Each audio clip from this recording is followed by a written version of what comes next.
গত কয়েকদিনে বিশ্বের কূটনীতি এক নতুন মোড় নিয়েছে। জাতিসংঘ সাধারণ পরিষদ ফিলিস্তিন রাষ্ট্রকে স্বীকৃতির পক্ষে ভোট দেওয়ার পর ব্যাপক প্রতিক্রিয়া ছড়িয়েছে অঞ্চলে ও বিশ্বমঞ্চে। জাতিসংঘ সাধারণ পরিষদ সম্প্রতি দুটি রাষ্ট্রের সমাধান ও ফিলিস্তিনকে স্বীকৃতির সূচকধর্মী একটি রেজলিউশন পাশ করেছে বড় সংখ্যাগরিষ্ঠ ভোটে। এই সিদ্ধান্তকে অনেকে ইতিহাসগত বলে আখ্যায়িত করেছেন, আবার তৎপর নীতি নির্ধারকরা সতর্কতাও জানাচ্ছেন। ইরান আনুষ্ঠানিকভাবে ফিলিস্তিনিদের অধিকার ও স্বনির্ধারণের পক্ষে থাকলেও কিছু ভাগে তারা রেজলিউশনের উপযোগিতা ও কয়েকটি ধারার ওপর আপত্তি জানিয়েছে, বিশেষত যে অংশগুলো সশস্ত্র প্রতিরোধের অনুশাসন বা অস্ত্রশূন্যকরণের কথা জানিয়েছে। ইরান তা প্রত্যাখ্যান করে, ফলে তাদের কণ্ঠ তো তীব্র, কিন্তু কূটনৈতিক ভাষায় বিরক্তি ও সতর্কতার মিশ্রণ দেখা যাচ্ছে। মিশর অধিকাংশ কূটনৈতিক মহল বলছে কায়রো এই রেজলিউশনকে স্বাগত জানিয়েছে এবং দুই রাষ্ট্রভিত্তিক সমাধানকে ত্বরান্বিত করার আহ্বান করেছে। মিশর আশা করে এর ফলে উপশান্তি ও রাজনৈতিক সমাধানের সম্ভাবনা বাড়বে। অন্যদিকে যুক্তরাষ্ট্রের অবস্থান কড়কড়ে।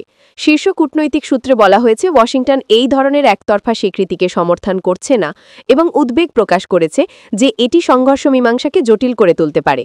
ইসরায়েলও সমালোচনায় রইল, দাবি করেছে এতে সন্ত্রাসকে পুরস্কৃত করার আশঙ্কা রয়েছে। এই বিভাজনের উত্তর পরবর্তী কূটনৈতিক চাপের মূল কাহিনী। বিশ্বজুড়ে জনমত সরব, অনেক দেশে সমর্থন বাড়ছে, কিছু শক্তিশালী রাষ্ট্র বাছাইকৃত পদক্ষেপ নিচ্ছে। একাধিক আন্তর্জাতিক সাংবাদিক ও পোল দেখায় সাধারণ মানুষ ফিলিস্তিনের স্বীকৃতির পক্ষে, কিন্তু রাজনীতিবিদরা কৌশলগত ও নিরাপত্তাগত বিবেচনায় ভিন্ন রকম সিদ্ধান্ত নিচ্ছেন। তথ্যভিত্তিকভাবে বলতে গেলে জাতিসংঘের এই রেজলিউশন কেবল প্রতীকী নয়, এটির কূটনৈতিক ও আইনি প্রভাব কিছু ক্ষেত্রে ধরা দিতে পারে। আন্তর্জাতিক স্বীকৃতি বাড়লে ফিলিস্তিনি প্রদানকৃত কূটনৈতিক অধিকার ও আন্তর্জাতিক মঞ্চে তাদের কণ্ঠশক্তি জোরদার হবে, আবার বিরোধী পক্ষের কূটনৈতিক অর্থনৈতিক প্রতিক্রিয়া ও চাপও বাড়তে পারে। এদিকে স্থিতিশীলতার প্রশ্নগুলো অগ্রাহ্য করা যাচ্ছে না। গাজা ও পশ্চিম তীরের উপর আরও কড়া নজরদারি, সীমান্তে উত্তেজনার পুনরুজ্জীবন এবং তৃতীয় পক্ষের কূটনৈতিক চাপ সবকিছু মিশে যাচ্ছে।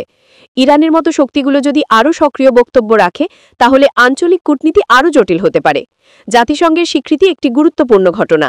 ইরান ও মিশর উভয়ের বক্তব্যই এই রাজনৈতিক পরিস্থিতিকে প্রভাবিত করতে পারে, কিন্তু কেউ কাউকে শিক্ষা দেবে ধরনের রথঘোড়া ধারণা বাস্তব কূটনীতিতে বোঝার চেয়ে সহজ।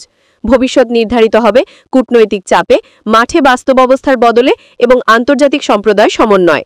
আমরা এই ঘাট প্রতিক্রিয়ার পরবর্তী অধ্যায়গুলো চোখ রাখব।